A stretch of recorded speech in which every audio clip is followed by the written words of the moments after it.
ख्वाब के अंदर मछली देखना, इसकी क्या ताबीर है?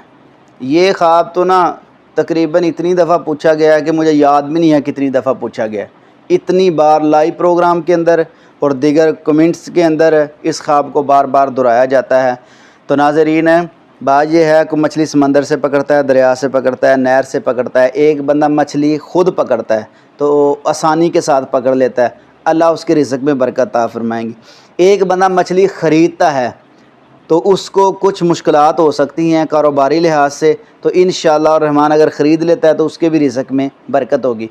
एक बंदा मछली को जो है ना पका के खा लेता है, पकी पकाई उसके सामने मछली आ जाती है, तो इसकी क्या ताबीर है? इसकी ताबीर ये है कि अल्लाह रब्बुल इज़्ज़त उसको वाफ़िर मकदार में इंशाअल्लाह रहमान रिज़्क़ अता फ़रमाएंगे, जो कि उसके हक़ में बड़ा ही खुश होगा और बड़ा ही खुश आइंदा होगा और खुशहाल इंशाअल्लाह उसकी ज़िंदगी होगी। बड़ा ही खूबसूरत और प्यारा ये ख्वाब है, जिसकी 3 वज़ाहतें मैंने आपके सामने की हैं मछली के हवाला से।